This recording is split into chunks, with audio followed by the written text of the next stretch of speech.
एक मंदिर बनवाया जो पूरे विश्व में प्रसिद्ध है, दिलवाड़ा का जैन मंदिर। माउंट आबू पहाड़ पर जाएंगे तो आपको सूरज ढलता हुआ दिखेगा। पहली बार आपको से नीचे सूरज दिखाई देगा। तो हाइट पे पहाड़ है, जब सूरज ढलेगा ना तो एकदम लास्ट तक लगे जैसे मिट्टी में चला गया, इसलिए उसे सनसेट पॉइंट कहा जाता है। जाके एक बार कभी घूम के आइएगा लोग।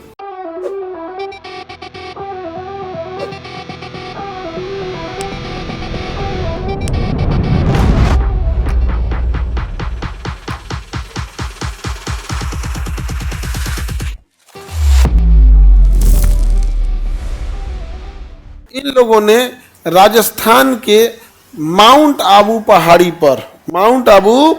पर एक मंदिर बनवाया जो पूरे विश्व में प्रसिद्ध है, दिलवाड़ा का जैन मंदिर। कौन सा मंदिर? दिलवाड़ा का जैन मंदिर।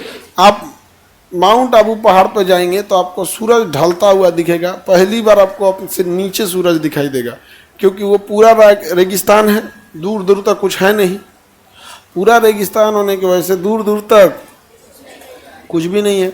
अब जब दूर दूर तक कुछ भी नहीं है और उसमें से हाइट पे पहाड़ है, जब सूरज ढलेगा ना तो एकदम लास्ट तक लगे जैसे मिट्टी में चला गया, इसलिए उसे सनसेट पॉइंट कहा जाता है। क्या कहा जाता है? सनसेट पॉइंट कहा जाता है, दिलवाड़ा का जैन मंदिर।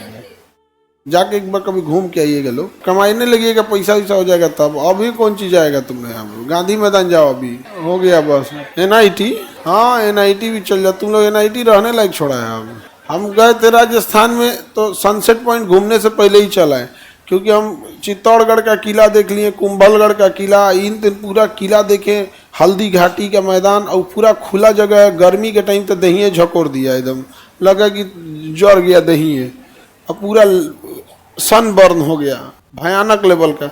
हम कब चलो हो वापस फिर आवल जाई न तो देर जबरदस्ती करेगा आदमी ना, हड्डी उड्डी जोड़ जाई तो दिक्कत हो जाएगी।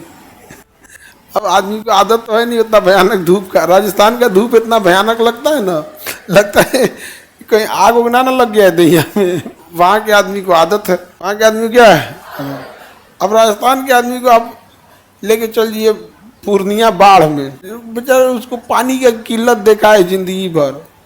और आप बिहार में कोसी नदी के बाढ़ में लेके चलिएगा तो घबरा जाएगा, कोई हम दहना ना जाएंगे हो। तो दिलवाड़ा का जैन मंदिर किसने बनवाया? बिमल शाह, याद रखेंगे। कौन बनाया? बिमल। ये मोहम्मद, इसी के समय महमूद गजनबी आया था। किसके समय? भीम प्रताप। अभी सबको भूल जाओ, भूल गए। लड़का सबको बोलना पड़ता है कि भूल जाओ सबको, लड़की सब में टेंशन नहीं रहता है यहाँ पे। अब भी भुला गई होगी अपने से? नहीं भुलाई। बताओ यहाँ क्या लिखे थे? ठीक है, याद है जी सबको? कैसे याद है जी तुम लोग को? बताइए, याद है जी सबको एकदम? चलो उतना तो गजनी को भी याद रहता था। 15 मिनट तो किसको याद रहता था? गजनी को भी याद रहता था। आगे बढ़े तो भीम प्रथम जो थे, इसके समय, भीम प्रथम के समय महमूद गजनबी आया। कौन आया? गजनबी। महमूद गजनबी ने सोमनाथ के मंदिर को पूरी तरह से लूट लिया, कुछ नहीं कर पाया। महमूद गजनबी ने सोमनाथ के मंदिर को पूरी तरह से लूट लिया और ये कुछ नहीं कर पाए।